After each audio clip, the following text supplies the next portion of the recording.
Hello friends, मैं learning point 26 में आपका फिर से स्वागत करती हूँ।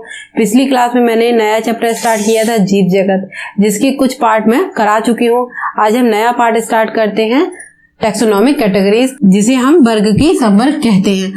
पिछली क्लास में मैंने आपको इंट्रोडक्शन बताया था, कैरेक्टरिस्टिक ऑफ लाइफ बताई थी, diversity of life, binomial nomenclature, need for nomenclature और क्लासिफिकेशन टैक्सोनॉमी। ये सब टॉपिक्स मैं क्लियर करा चुकी हूँ। अब हम स्टार्ट करेंगे क्या, वर्ग की संवर्ग, जिसे हम क्या कहते हैं, टैक्सोनॉमिक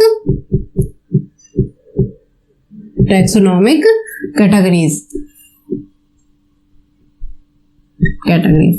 अब वर्ग की संवर्ग क्या है?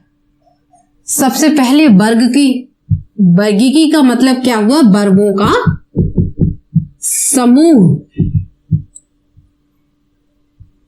वर्गों का समूह क्या हुआ? वर्ग की। इसमें बहुत सारे वर्गों को शामिल किया गया है। संवर्ग यानी कैटेगरी, यानी संवर्ग यानी सारे वर्गों को शामिल करना टैक्सोनॉमी में, उसको क्या कहते हैं? वर्ग की संवर्ग कहते हैं। जब बहुत सारे वर्ग जैसे कि जाति, वंश, कुल, गण, वर्ग, संघ और जगत, ये सब जब शामिल किए जाते हैं तो क्या बनता है? वर्ग की संवर्ग। वर्गों के समूह को क्या कहते हैं? वर्ग की संवर्ग कहा जाता है। यह एक सिंगल प्रोसेस नहीं होती है, इसमें एक वर्ग नहीं होता है, इसमें कई वर्ग शामिल होते हैं, उनके कई गुण शामिल होते हैं। तो ये कैसी प्रोसेस है? हायरार्की प्रोसेस है, यानी पदानुक्रम सोपान होता है ये।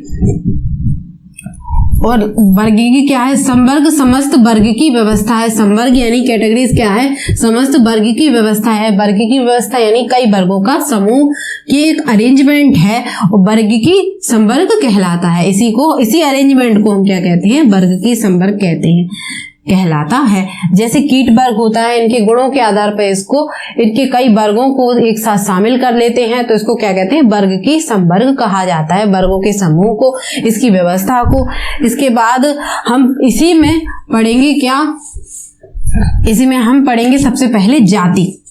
जब हम जाति की बात करते हैं तो जाति का वर्णन हम जब करते हैं तो किसके आधार पर करते हैं? मौलिक समानता के आधार पर, मौलिक गुणों के आधार पर।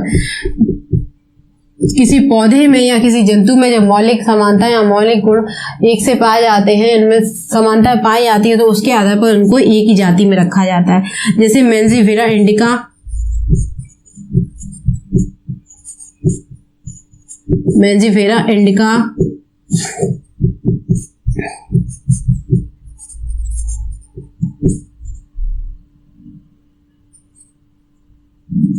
सोलेनम ट्यूबरोसम और पैंथेरा लियो, ये क्या है? ये वैज्ञानिक नाम है। ये आम का, आलू का और सेर का, ये सब वैज्ञानिक नाम है। तो मेंजिफेरा इसकी वंश को बताता है और इंडिका इसकी जाति को बताता है। तो क्या है? ये इसके वंश को डिनोट करता है। पहला शब्द जो होता है इसके वंश को डिनोट करता है, और दूसरा शब्द जो है, जैसे लियो है, इसकी जाति है पैंथेरा की। जब इसकी जाति बदल जाती है ट्रुटिग्रिस, तो क्या हो जाता है? चीता। वंश तो एक ही है लेकिन इसकी जाति बदल जाती है। तो आप कह सकते हैं किसी भी वंश, किसी भी जंतु या पौधे का कभी कभी ऐसा भी होता है कि वंश एक होता है, जाति एक से अधिक हो सकती है, बिल्कुल हो सकती है। सोलेनम नाइग्रम ये इसी की जाति है। तो जाति अलग अलग हो सकती है, वंश एक होता है लेकिन जाति अलग अलग पाई जा सकती है। इसके बाद हम बात करते हैं वंश की। तो वंश क्या है? जब वंश की बात करते हैं तो जैसे धतूरा,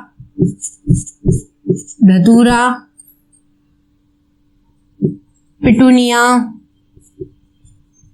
इन सबको एक ही फैमिली में रखा गया है, सोलेनेसी।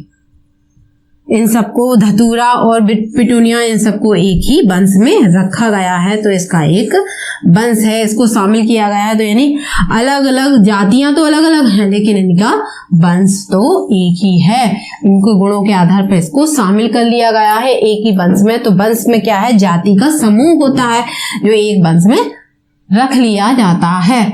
इसके बाद हम बात करते हैं, जाति की बात हो गई, वंश की बात हो गई। इसके बाद बात करते हैं हम फैमिली की। फैमिली।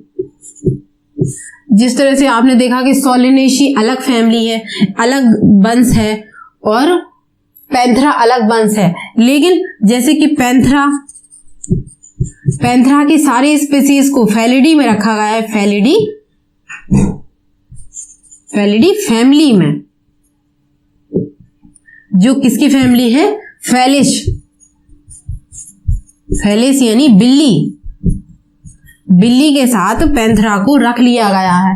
जब बिल्ली के साथ पैंथेरा को रख लिया गया है तो क्या है, ये अलग अलग वंश के होते हैं, लेकिन इसको एक फैमिली में इनको रख लेते हैं। अब इसके बाद बात करते हैं हम, फैमिली के बाद बात करते हैं हम ऑर्डर की। तब ऑर्डर की बात करेंगे, ऑर्डर यानी गण। तो गण की बात करेंगे तो गण का जो अध्ययन होता है तो कैसे होता है, इसकी फैमिली की बात हो गई, जीनस की बात हो गई और स्पीसीज की बात हो गई। अब जब ऑर्डर की या गण की बात करेंगे तो हमने इनको अलग अलग फैमिली में रखा। अब कुछ में इनमें तो गुणों की बात हो रही थी, इन तीनों में, जाति में, वंश में, कुल में, गुणों के आधार पर इसका वर्गीकरण हो रहा था। लेकिन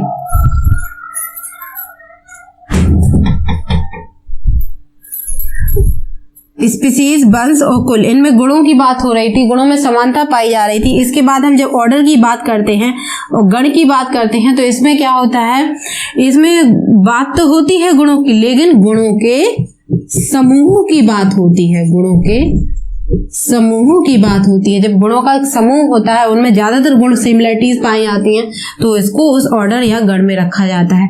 जैसे कि प्लांट में सोलिनेसी और जब प्लांट की बात करते हैं तो सोलिनेसी और कॉननबुलेसी,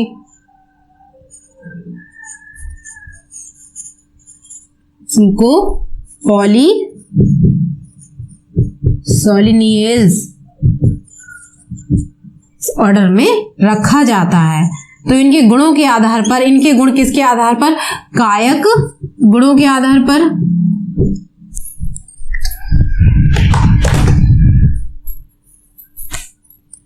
कायक गुणों के आधार पर और जनन गुणों के आधार पर इनको रखा गया है। किसमें, सोलिनेसी और कॉननबुलेसी को एक साथ पॉलीसोनियल्स में रखा गया है। किस ऑर्डर में, इस तरह से इनकी बात हो गई। ये तो हमने बात की अभी ऑर्डर की, फैमिली की बात की और जीनस की बात की, स्पीसीज की बात की। इसके बाद आता है क्या, फाइलम, यानी इसके बाद आता है क्या, क्लास। अब जब हम क्लास की बात करेंगे तो क्लास में क्या होता, क्लास में जैसे प्राइमेटा जो क्लास है, इसमें बंदर, गोरिल्ला और गुबान, इन सब के गुणों के आधार पर इसको एक साथ रखा गया है। यानी इसके सब जो ऑर्डर है, इनकी सिमिलरिटीज पाई जाएंगी इनके गुणों में, एक से दिखेंगे, एक से चलेंगे, एक से, इस तरह से इनमें गुणों में मॉर्फोलॉजिकल और इनकी गुणों में समानताएं पाई जाएंगी, तो इसको एक ही क्लास में रख लिया जाता है। इसके बाद हम बात करेंगे फाइलम की। फाइलम को हम दो भागों में बांट सकते हैं। क्या, फाइलम यानी संघ को क्या करेंगे, हम दो भागों में बांटेंगे। कॉर्डेट, जैसे मानव, और नॉन कॉर्डेट, जैसे केंचुआ है। ठीक है, कॉर्डेट्स जिनमें स्पाइनल कॉर्ड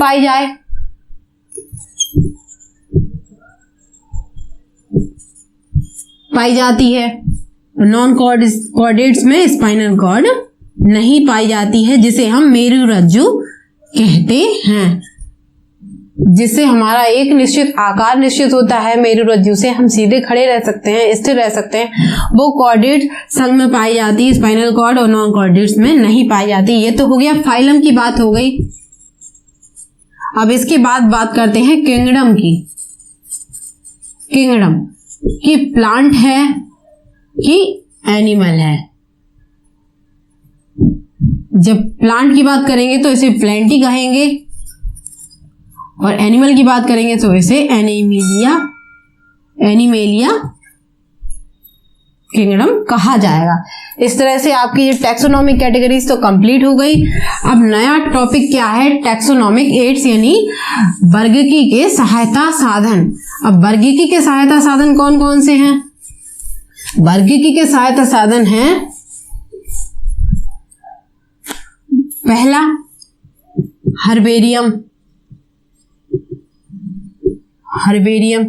जब हम वर्गीकी के सहायता साधनों की बात करते हैं तो आपने देखा होगा प्रत्येक स्कूल में या विद्यालय में या कॉलेज में या बड़े बड़े इंस्टीट्यूट में प्रयोगशालाएं बनी रहती हैं। और कभी कभी प्रयोगशालाओं के अध्ययन करने के बावजूद भी हमें और अध्ययन की आवश्यकता पड़ती है, तो हम बाहर भी जाकर पर्यावरण से भी इनका कलेक्शन करते हैं और इनका अध्ययन करते हैं या इन पर रिसर्च करते हैं।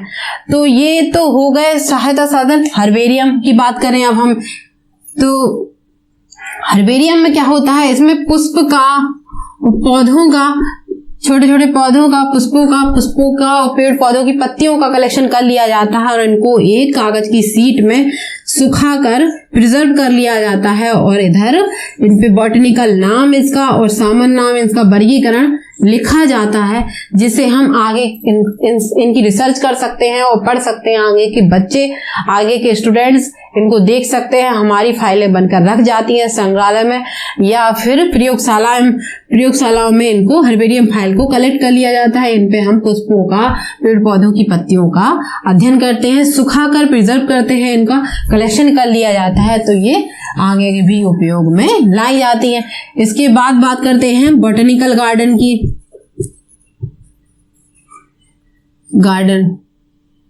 जब बॉटनिकल गार्डन की बात की जाती है तो यहाँ पर पेड़ पौधे जो होते हैं लाइव, उनको अलग अलग प्रजातियां उनकी उगाई जाती हैं गार्डन में और उन पर उनके साइंटिफिक नेम का टैग लगा दिया जाता है। जब साइंटिफिक नेम का टैग लगा रहता है, उनका सामान्य नाम भी लिखा रहता है। जैसे आम का पेड़ लगा दिया, उसका साइंटिफिक नेम लिख दिया। तो जब हम बॉटनिकल गार्डन का सर्वे करेंगे तो उसमें हमें आम का, नीम का, बबूल का सब पेड़ पौधे लगे हुए दिखेंगे, उनकी प्रजातियां दिखेंगी और हम उनके नामों का, उनकी कैरेक्टर्स का लाइव देख पाते हैं। हम उनके गुणों को देख पाते हैं, किस तरह की उनकी पत्तियां हैं, किस तरह की उनकी तना है और किस तरह से उनमें फ्लावर पाए जाते हैं। ये सब हम उनका अध्ययन करते हैं। कहाँ? बॉटनिकल गार्डन में। सबसे प्रसिद्ध बॉटनिकल गार्डन इंग्लैंड में पाया जाता है, जिसका नाम है क्यू। इसके बाद का जो बॉटनिकल गार्डन है, इसके बाद भारत में कहाँ पाया जाता है? भारत में हावड़ा में बॉटनिकल गार्डन पाया जाता है, जो भी बहुत प्रसिद्ध है। और जो रिसर्च सेंटर है, इंस्टीट्यूट है, वो कहाँ है? लखनऊ में। बॉटनिकल इंस्टीट्यूट जो पाया जाता है लखनऊ में है। वहाँ कई तरह की प्रजातियों के पेड़ पौधे लगे हुए हैं, उनका नाम, नॉमेनक्लेचर सब उनका वहाँ लिखा हुआ है। उनका अध्ययन हम करते हैं, उनको देखते हैं, उन पर रिसर्च करते हैं। और इसके बाद हम बात करते हैं बॉटनिकल गार्डन के बाद जूलॉजिकल गार्डन की, यानी चिड़ियाघर। चिड़ियाघर जो होता है, चिड़ियाघर में क्या किया जाता है? चिड़ियाघर में जानवर, जीव जंतु को रखा जाता है, उनके गुणों का, उनके हाव भाव का, उनके आचार व्यवहार का, सब उनके आचार व्यवहार का अध्ययन किया जाता है कि किस तरह से वो उठते बैठते हैं, खाते हैं, क्या चलते हैं और किस तरह से उनकी सिमिलरिटीज उनमें जीव जंतुओं में देखने को मिलती हैं और किस तरह से उनका वर्गीकरण कर सकते हैं कि किस पक्षी से समानता रखता है, कौन से जंतु से रखता है, कैसा रेप्टाइल्स है, किस तरह में रखा गया है, उसको किस तरह से गुणों में समानताएं पाई जाती हैं। ये सब हम चिड़ियाघर में देखते हैं। और इसके बाद हम बात करते हैं, अभी बॉटनिकल गार्डन की बात हो गई, हर्बेरियम की बात हो गई, अब चिड़ियाघर की बात हो गई। अब हम बात करते हैं म्यूजियम की या संग्रहालय। म्यूजियम और संग्रहालय हर देश और हर शहर में ज्यादातर पाया जाता है। इसमें क्या किया जाता है? प्रिजर्व की जाती हैं, पौधों की जातियों को भी प्रिजर्व किया जाता है और जीव जंतुओं की स्पीसीज को भी प्रिजर्व किया जाता है। इसमें एक जार में एक केमिकल के साथ इनको स्टोर कर लिया जाता है और काफी सालों तक, यानी सालों तक इनको रखा जाता है और उनका अध्ययन किया जाता है।